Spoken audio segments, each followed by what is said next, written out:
Shortly after becoming attendees, my colleagues started to post memes and merged with the headline. Please don't confuse your Google search with my medical degree. Google is an invaluable resource for information, but was also perceived by many medical providers as a threat. This was about 5 years ago, so you can only imagine how frustrated some medical professionals must be with ChatGPT. ChatGPT is an artificial intelligence AI chatbot developed by OpenAI that uses large language models to communicate with users. Essentially, if you ask ChatGPT a question, it will give you an answer in a manner that mimics human interaction. You can now get direct answers to your questions without the fluff of search results. The dawn of authentic communication with AI is upon us. This sounds exciting, but it's also concerning to many because they fear being replaced. As this technology advances, is it possible for AI to be a replacement for someone's medical degree? In this blog, I'll show how ChatGPT stacks up when it comes to making a diagnosis. Many people use whatever resource they find to know what's going on with them.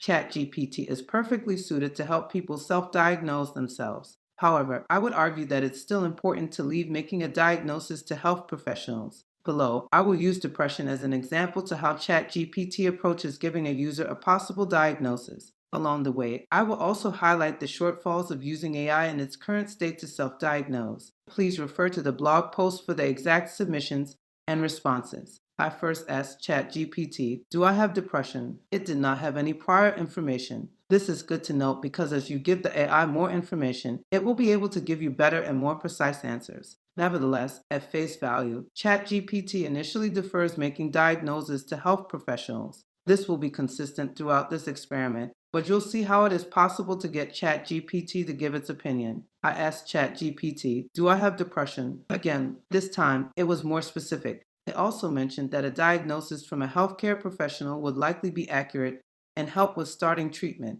Interestingly, ChatGPT gave me more information the day before. It encouraged me to see a professional, but also provided some symptoms that were characteristic of depression. I wasn't satisfied. I wanted ChatGPT to tell me what it thought was happening. ChatGPT is able to change its results based on prior information that the user provided. To exploit this, I told ChatGPT that I had every symptom that it mentioned was a symptom of depression. Every time, it gave me the above responses. Once it knew I had symptoms, it validated that I may have depression. It also doubled down that I needed to seek professional help by providing some benefits of seeing a health professional and giving me ways to find help. At this point, ChatGPT knows that I want to know if I have depression. It also knows that I have all the symptoms. With this information, it finally was able to say that I may have depression. Key points, summary of the experiment. Like normal interactions, ChatGPT changes its responses based on the information it receives. It is apprehensive about giving a diagnosis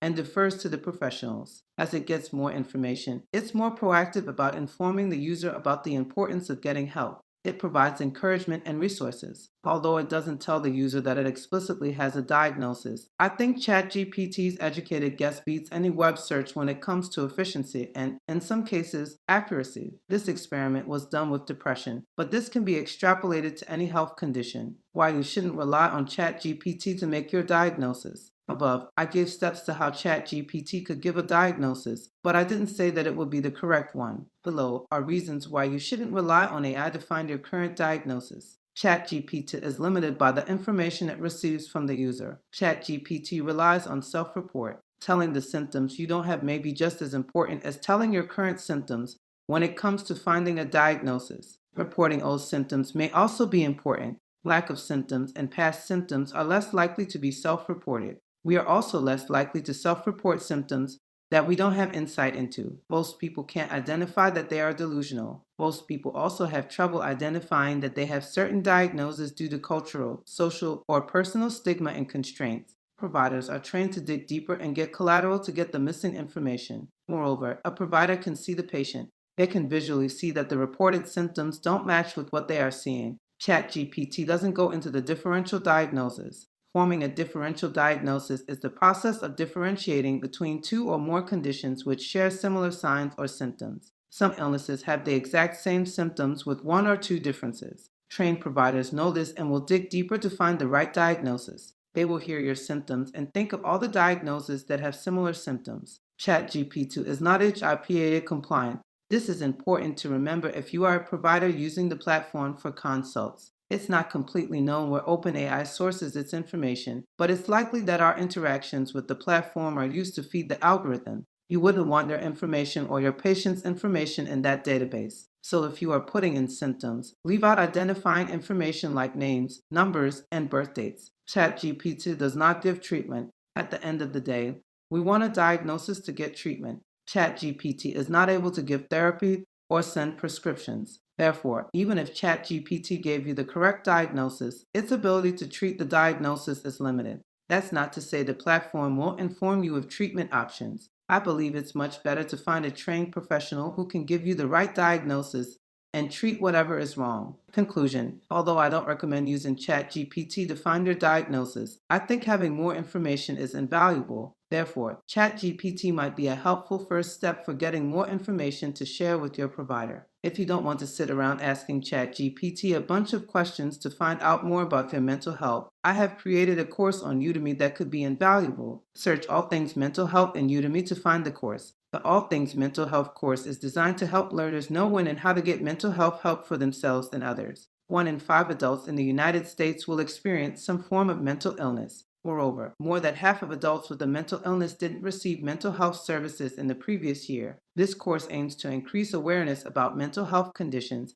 and provide students with the tools to lessen the burden of such common illnesses. The first half of the course outlines when to get help. There will be overviews of the most common mental health conditions: depression, anxiety, bipolar disorder, schizophrenia, substance use disorders, eating disorders, and personality disorders. The first half of the course also has information about suicide prevention and safety planning. A safety plan is an important tool to have handy in a time of crisis. The second half of the course outlines where to find help and what to expect in various treatment settings. These treatment settings include standard appointments, behavioral health areas of emergency departments, and psychiatric inpatient units. There will also be information about when to start therapy or medications and what to do after those treatments have started. The ultimate goal of this course is for learners to be able to advocate for themselves and others when it comes to finding and receiving mental health treatment. Please leave a comment about whether or not you would use AI or the internet to self-diagnose yourself. Please also leave a comment with any thoughts you had after reading this blog. As always, please like and subscribe so you don't miss any content.